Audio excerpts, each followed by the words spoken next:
All right, in the video right now, I'm going to show you how to hang the Planetary on a Hobart V1401 140 quart mixer. This is a tall boy. It's the same procedure for a standard height 140 quart mixer. So handy, you're going to want to have the tapered bearing, it's called a detent plate. It's just a lock washer basically, and your retaining nut. Okay, those things need to be close by and handy. Now, on the bottom side of the Planetary, let's lift this up so they can see it. On the bottom side of this Planetary, in the hole that the shaft goes through, is the other side of the race for that taper bearing. Now, when you put that in there, make sure that it's facing the correct direction so that the tapers on this go up. Okay, so that race needs to match. That race has potential to fall right out. Just make sure it's held in there. This one is staying in just fine. So what we're gonna do, to give you kind of an overview first, what we're gonna do is we're gonna get this machine, we're gonna use two people to do this. You can do it with a lift. This is the easiest way to do it when you have multiple hands available. We are going to get this Planetary up here with two of us. We are gonna kind of wiggle it back and forth until we get this agitator shaft gear to mesh with the its gear, and then we are going to be very careful about this fiber gear for the oil pump. Okay, we're going to get it up there so we can feel it, and we're just going to wiggle it back and forth until you can see the whole Planetary just drop in place. Okay, and I'll talk to you as we go. So let's again, make sure you have those parts handy,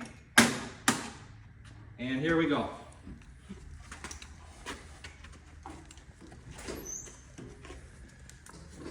Now I'm wiggling to make sure that the agitator gets in line with the outer gear.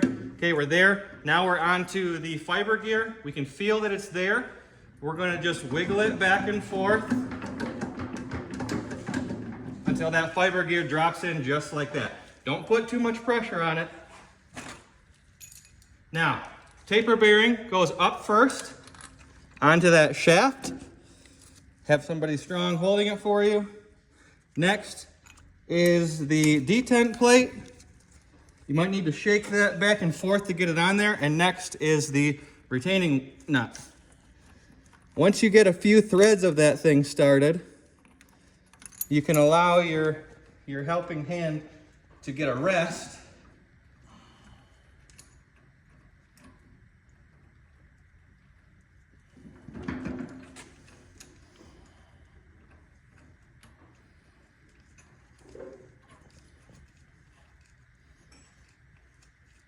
Okay, rest. Now, next step is equally as important. Again, we have the outer race of the bearing up there, we have the taper bearing, we have the detent plate, that washer, and we have this retaining nut.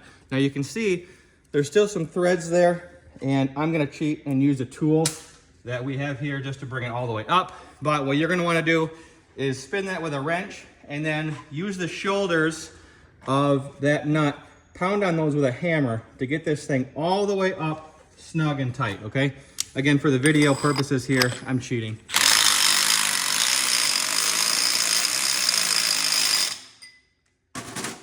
Okay, now, Ethan, will you grab me a flathead screwdriver? No, I have one. Now,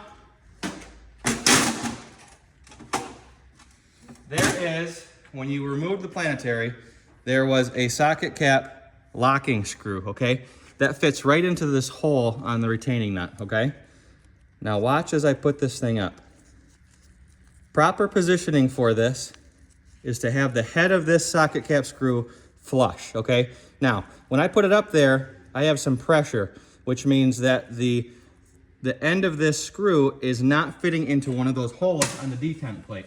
So what we're gonna do is, we're going to, since it's all the way tight, we're going to just very gently tap it back, which is loosening the nut, just until, we're gonna keep doing that process until the head of that socket cap screw fits and screws all the way in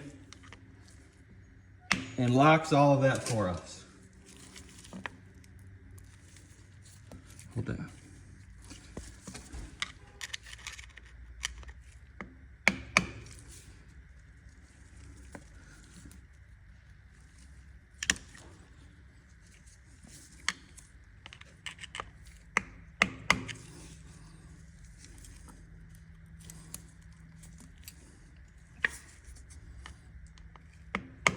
And right now, again, we're just searching for one of those holes in that detent plate.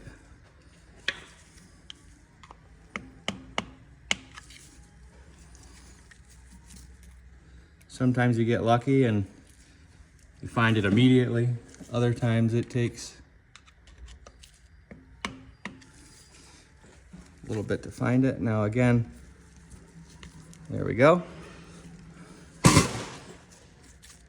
And I probably only backed that off maybe 1/8 of an inch because there's holes surrounding that entire detent plate.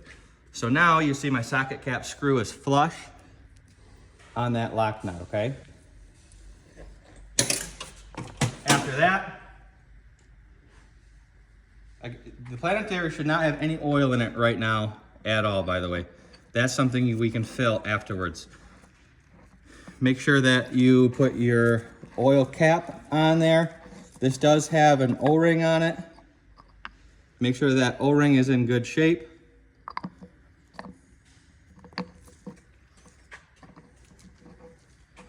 Make sure that it's nice and snug with a wrench. After that, your bearing carrier plate. Make sure that these dowels, these line-up dowels, are in good shape. This one is actually needing to be replaced, this entire bearing carrier. These dowel pins are just hogged out and they don't hold anything anymore. Make sure that your alignment ring here above the bearing is in place. This is gonna go up. Bolts are gonna go in, and just reverse order of taking it off with your stainless steel covers. Once that's done, you can take your oil screw out and put 6 to 8 ounces of oil into your Planetary. And that's it.